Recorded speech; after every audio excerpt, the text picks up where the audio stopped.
Hey guys, मैं विनय कुमार। तो चलिए आज हम लोग बिहार बोर्ड 10th क्लास 2024 के लिए साइंस का कुछ महत्वपूर्ण क्वेश्चन करते हैं। और ये महत्वपूर्ण क्वेश्चन है, नाभिकीय संलयन से आप क्या समझते हैं, नाभिकीय विखंडन से आप क्या समझते हैं, एकल विस्थापन अर्थात विस्थापन अभिक्रिया किसे कहते हैं, द्विविस्थापन अभिक्रिया को हम उभय विस्थापन अभिक्रिया भी कहते हैं। तो द्विविस्थापन अभिक्रिया किसे कहते हैं, और सभी क्वेश्चनों को हम इस तरह से पढ़ेंगे कि आपको अभी का भी याद हो जाएगा। तो वीडियो में अंत तक बने रहिए। तो पहला क्वेश्चन हम समझते हैं, नाभिकीय संलयन किसे कहते हैं। तो देखिए, मान लेते हैं ये एक नाभिक है और ये भी एक नाभिक है।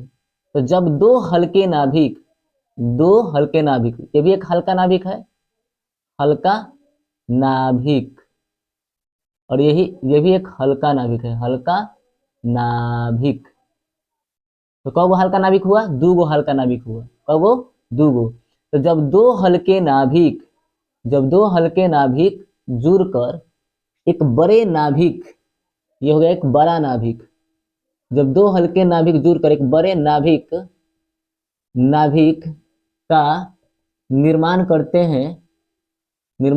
हैं। देखिए, जब दो हल्के नाभिक जुड़कर एक बड़े नाभिक का निर्माण करते हैं तो इस अभिक्रिया को हम कहते हैं नाभिकीय संलयन अभिक्रिया। ठीक है। अब बात करते हैं नाभिकीय विखंडन की। ठीक है। तो इसी का उल्टा देखिए, जब एक बड़ा नाभिक क्या बोल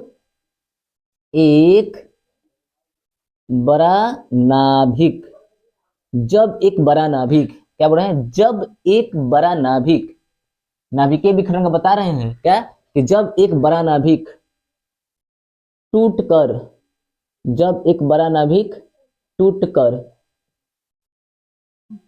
दो हल्के नाभिक का निर्माण करते हैं। देखिए, ये भी एक हल्का नाभिक, ये भी एक हल्का नाभिक,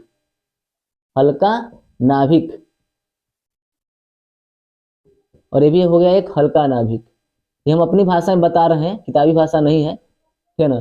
देखिए, जब एक बड़ा नाभिक टूटकर दो हल्के, देखिए एगो हल्का नाभिक ये है और एगो हल्का, तो दो गो हल्का नाभिक हो गया।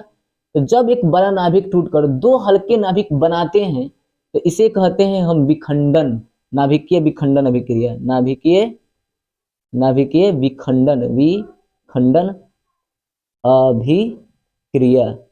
नाभिकीय विखंडन अभिक्रिया।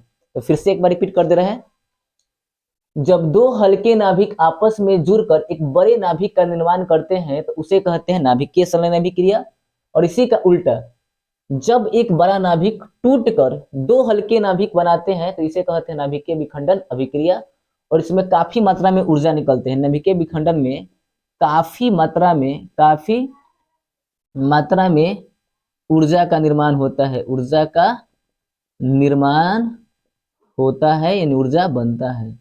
ठीक है ना। अब आते हैं एकल विस्थापन अभिक्रिया अर्थात विस्थापन अभिक्रिया से आप क्या समझते हैं।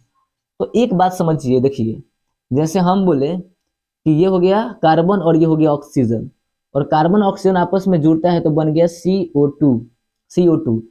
तो यहाँ ये दोनों जो है अभिक्रिया में भाग ले रहा है, कार्बन ऑक्सीजन अभिक्रिया में भाग ले रहा है, तो इसे कहेंगे अभिकारक। ठीक है ना, रिएक्टेंट बोलेंगे। और एक नया चीज बन गया है, इसको कार्बन डाइऑक्साइड बोलेंगे। तो एक नया पदार्थ बन गया है, नया पदार्थ। तो इस नया पदार्थ को कहेंगे उत्पादक, या इसे कहते हैं प्रतिफल। क्या कहेंगे? प्रतिफल। इंग्लिश में कहेंगे प्रोडक्ट। और यहां से एक और बात बताते हैं, यहां देखिए दो पदार्थ आपस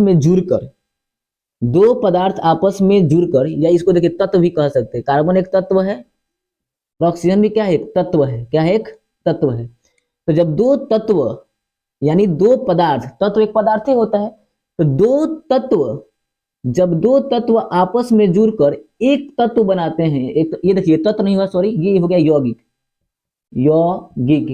और यौगिक भी एक पदार्थ ही होता है, पहले बात याद रखिएगा। ठीक है, यौगिक भी एक पदार्थ ही होता है। तो जब दो तत्व अर्थात दो पदार्थ आपस में जुड़कर एक पदार्थ या एक यौगिक का निर्माण करते हैं तो इसे कहते हैं हम संयोजन अभिक्रिया। क्या कहते हैं?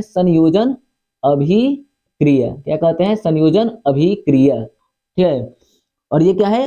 अभिक्रिया में दोनों लेने वाला, ये जो है कार्बन और ऑक्सीजन अभिक्रिया में भाग ले रहे हैं, तो ये है अभिकारक। और अभिक्रिया में भाग लेने के बाद ये दोनों मिलकर नया पदार्थ बना दिए, एक नया पदार्थ बना दिए, तो इसे कहते हैं उत्पादक प्रतिफल। ठीक है, अब समझते हैं हम आपका एकल विस्थापन यानी कि विस्थापन अभिक्रिया। तो देखिए इसमें क्या होता है, इसको हम पदार्थ भी कह सकते हैं और इसको हम यौगिक भी कह सकते हैं। ठीक है, जैसे वहां लिखा है Fe, तो ये एक तत्व भी है और एक पदार्थ भी है। जैसे देखिए यहाँ समझाएं, यौगिक यानी कि पदार्थ, जैसे NaCl, NaCl को हम कहते हैं नमक, जो हम खाते हैं। तो सब कोई कहता है कि नमक क्या है, एक पदार्थ है, पदार्थ है। लेकिन बात सच्चाई तो यह है कि नमक एक यौगिक भी तो है, यौगिक भी तो है, ठीक है ना। इन यौगिक को ही पदार्थ कहते हैं, पदार्थ को भी यौगिक कह सकते हैं। सिंपल बात है समझने के लिए। तो देखिए ये एक तत्व है और ये क्या कर रहा है कि CuSO4 यानी कि कॉपर सल्फेट, इसको क्या बोलेंगे, कॉपर सल्फेट। तो जब कोई तत्व किसी यौगिक में से, जब कोई तत्व किसी यौगिक में से यौगिक के कोई तत्व को हटाकर, देखिए यौगिक के कोई तत्व को हटाकर, जैसे देखिए लोहा क्या किया है ना कि Cu को हटा दिया है और Cu के जगह पर आ गया है, तो बन गया है आयरन सल्फेट, और Cu को हटा के भगा दिया है, ठीक है ना। तो वही हम बात बोलेंगे कि जब कोई तत्व किसी यौगिक के तत्व को हटाकर उसका स्थान ग्रहण कर लेता है, उसके जगह पर आ जाता है, तो इसे कहते हैं हम एकल विस्थापन अभिक्रिया, एकल विस्थापन अभिक्रिया, एकल विस्थापन अभिक्रिया। या ऐसे भी बोल सकते हैं कि जब कोई पदार्थ है ना, जब कोई पदार्थ किसी यौगिक के एक पदार्थ को हटाकर उसका स्थान ग्रहण कर लेता है, तो इसे कहते हैं एकल विस्थापन अभिक्रिया। ठीक है, अब आते हैं द्विविस्थापन अभिक्रिया में। तो देखिए द्विविस्थापन अभिक्रिया में क्या बोलेंगे, जब दो पदार्थ, देखिए ये भी एक पदार्थ है Na2SO4 और BaCl2, Na2SO4 को हम कहेंगे सोडियम सल्फेट और BaCl2 को कहेंगे बेरियम क्लोराइड, ये भी दोनों आपस में पदार्थ है। तो जब दो पदार्थ आपस में एक दूसरे से आयनों का आदान प्रदान करते हैं, या ऐसे ही बोल सकते हैं कि जब दो पदार्थ आयनों का आदान प्रदान करते हैं, ठीक है, तो इसे कहते हैं द्विविस्थापन अभिक्रिया। और नहीं तो ये लिख दिए हैं कि वे अभिक्रिया जिनमें अभिकारक, हम अभी बोल रहे हैं कि ये दोनों क्या है, अभिकारक है, क्योंकि अभिक्रिया में भाग ले रहे हैं। तो वे अभिक्रिया जिनमें अभिकारक के बीच आयनों का आदान प्रदान होता है, उन्हें कहते हैं हम द्विविस्थापन अभिक्रिया। मुझे उम्मीद है आपको ये वीडियो समझ में आ गया होगा। तो चैनल पर नए हैं तो सब्सक्राइब करिए। मिलता है अगले वीडियो में। जय हिंद, जय भारत, जय संविधान।